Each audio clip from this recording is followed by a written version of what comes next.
श्री कृष्ण कहते हैं, वैसे तो कई अवसरों पर चुप रहना चाहिए।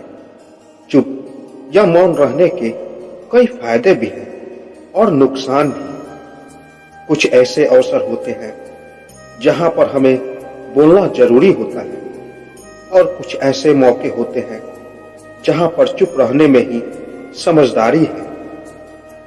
क्या आप जानते हैं कि ऐसे कौन से अवसर हैं? हाँ, कई अवसरों में से 5 ऐसे मौके हैं जबकि चुप रहने में ही समझदारी है। पहली बात, जब कोई कर रहा हो किसी की बुराई। जब कोई आदमी आपके सामने किसी तीसरे आदमी की बुराई कर रहा हो, तब तुम्हें चुप रहकर बस सुनना चाहिए, अपनी राय व्यक्त नहीं करना चाहिए। क्योंकि जो आज आपके सामने किसी तीसरे की बुराई कर रहा है, वह कल किसी और के सामने आपकी बुराई भी कर सकता है यदि आपने कुछ कहा तो। दूसरी बात, अधूरा सच। यदि आपको किसी घटना या किसी विषय पर अधूरी जानकारी है तो चुप रहना ही उत्तम है, क्योंकि अधूरा ज्ञान बड़ा घातक होता है।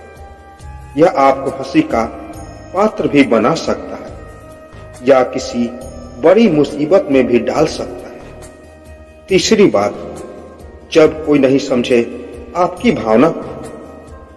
यदि आपको लग रहा है कि कोई व्यक्ति आपकी भावना, दुख या परेशानी को शब्दों में समझ पा रहा है या वह आपको ध्यान से सुन नहीं पा रहा है, तो ऐसे व्यक्ति के सामने चुप रहना ही ठीक है, क्योंकि ऐसे लोगों को आपकी भावना या दुख से कोई मतलब नहीं होता।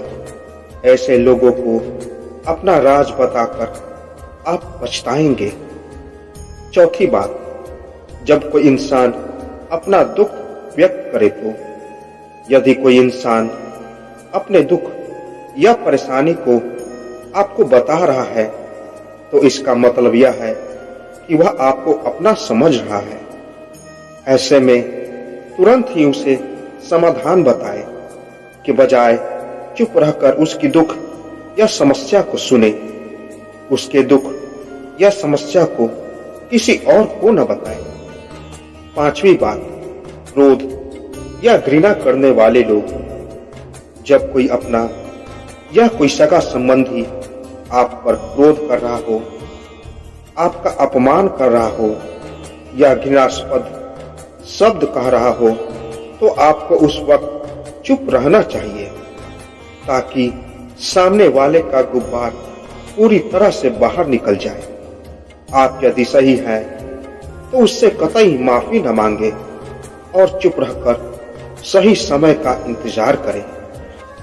वह खुद ही आपसे माफी मांग लेगा या उसे अपनी गलती का एहसास हो जाएगा। तो दोस्तों, आशा करता हूं यह वीडियो आपको पसंद आई होगी। तो मिलते हैं एक और नए वीडियो के साथ। तब तक के लिए जय श्री कृष्ण।